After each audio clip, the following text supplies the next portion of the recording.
जय श्रीराम। महाराष्ट्र ही भूमी संतांची, परंपरा वैभवशाली महाराष्ट्राची। दिनांक 5 जानेवारी 2024 रोजी नव्याने विवाहबद्ध झालेल्या चिरंजीव राधाकृष्ण व चिरंजीव सौभाग्यवती कांक्षिणी वैष्णवी यांच्या शुभविवाह प्रसंगी उपस्थित राहता आलं नाही, म्हणून या नवदाम्पत्यास आशीर्वाद देण्यासाठी दुसऱ्या दिवशी हरिभक्तपरायण महंत उद्धवगिरीजी महाराज, मठाधिपती तुकाराम महाराज संस्थान नेवासा यांनी मुसमाडे परिवार व गागरे परिवार यांच्यावरती असलेल्या प्रेमामुळे भेट दिली व नव्यानेच सहजीवनात प्रवेश करत असणाऱ्या या उभयंतांना आशीर्वाद व भावी वाटचालीसाठी शुभेच्छा देऊन तांबेरे ग्रामस्थांना येत्या 22 जानेवारी 2024 रोजी होणाऱ्या श्रीरामललाच्या प्राणप्रतिष्ठा सोहळ्याविषयी मार्गदर्शन केले। यावेळी नवविवाहितांच्या वतीने महाराजांचे संतपूजन व सन्मान करण्यात आला। खरं तर सहजीवनाची सुरुवात होताना संतांचे आशीर्वाद आणि प्रेम मिळावे हे भाग्यच नाही का? धन्यवाद। मी सुनाना गागरे पाटील, सुंदर माझं गाव, श्री क्षेत्र तांबेरे येथून। असं गाव लोकसहभागाचं दुसरं नाव, जिथे राहतात घराला घर पण माणसाचं माणूसपण आणि गावाचं गाव पण टिकवणारी माणसं। व्हिडिओ आवडल्यास नक्कीच लाईक, सबस्क्राईब आणि शेअर करायला विसरू नका। धन्यवाद।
वक्रतुंड महाकाय सूर्यकोटि समप्रभ निर्विघ्नं कुरु मे देव सर्व कार्येषु सर्वदा।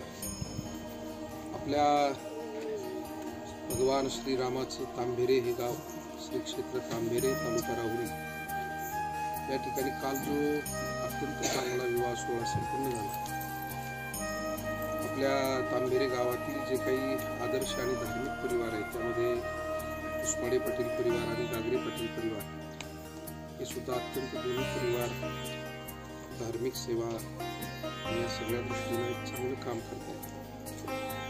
मुसमाडे परिवारातील चिरंजीव राधाकृष्ण कैलासवासी भाऊसाहेब राधाजी पाटील मुसमाडे यांचे नातू आणि सौभाग्यवती पुष्पाताई व श्री जगन्नाथ भाऊसाहेब पाटील मुसमाडे यांचे चिरंजीव त्याचबरोबर चिरंजीव सौभाग्यवती कांक्षणी वैष्णवी श्री बाळासाहेब आबाजी पाटील गागरे यांची नात सौभाग्यवती छायाताई श्री अशोकराव बाळासाहेब पाटील गागरे यांची कन्या या दोन्ही वधूवरांना काल आपण सगळ्यांनी अक्षदांच्या रूपानं आशीर्वाद दिलेले आहे। मला वाटते वधूवर भाग्यवान आहे। साधारणपणे वारकऱ्यांच्या नातेवाईकांच्या वाडवडिलांच्या अक्षदा जर मस्तकावरती पडल्या तर आपण भाग्यवान म्हणतो, पण साक्षात अयोध्येतून प्रभू रामचंद्राच्या अक्षदा सुद्धा इथं आलेल्या आणि प्रभू रामचंद्रांचं जे काही 22 तारखेला मूर्तिप्राण प्रतिष्ठा सोहळा अयोध्येमध्ये होतोय त्याचे मंगल अक्षदा कलश गावोगाव आले, तो आपल्या तांभेरे गावातही आला आणि एका अर्थानं त्या अक्षदा सुद्धा या आपल्या दोन्ही मुलांच्या मुलीच्या डोक्यावरती त्या पडलेल्या आहेत। खूप भाग्यवानच स्वतःला मानायला पाहिजे। योगायोग असा आहे की या दोन्ही परिवाराशी आमची आध्यात्मिक संबंध साधले गागरे पाटील आणि उस्माडी पाटील। चिरंजीव राधाकृष्ण हे आमच्या पारमार्थिक सेवेतील एक अत्यंत चांगले जिव्हाळ्याचे आमचे तरुण सहकारी आणि त्यामुळे कृष्णा भाऊ असेल, प्रवीण असेल, ही सगळी मुलं अतिशय चांगली सेवा सतत त्यांचं सहकार्य आम्हाला लाभलेलं आहे। तांभेरे गावाविषयी म्हणाल तर इथे जी सगळी आदरणीय मंडळी बसलेली आहे, आपले सरपंच असतील, गावातली सर्व प्रमुख मंडळी आहेत। तांभेरे गावाचा आणि माझा व्यक्तिशः जवळजवळ गेली 15-20 वर्षाचा परमार्थाचा अतिशय जिव्हाळ्याचा संबंध राहिलेला आणि आपण सर्व मंडळींनी आम्हा सर्व वारकऱ्यांना खूप प्रेम आपुलकी सतत दिलेली आहे। त्यामुळे या गावाविषयी एक अत्यंत आदर मनामध्ये आहेच।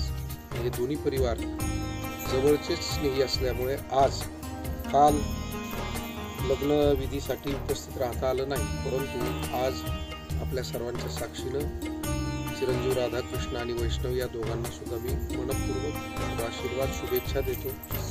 पांडुरंगाच्या सद्गुरूंच्या कृपेनं, भगवान प्रभू रामचंद्राच्या कृपेनं त्यांच्या हातून वाडवडिलांची, देशाची, अध्यात्माची सेवा घडावी आणि हे चांगलं सेवा कार्य घडण्यासाठी परमेश्वर कृपेनं त्यांना दीर्घायुष्य, चांगलं आरोग्य, सुसंपत्ती आणि सुसंतती लाभावी अशी या निमित्तानं प्रार्थना करतो। धन्यवाद। रामकृष्ण हरी।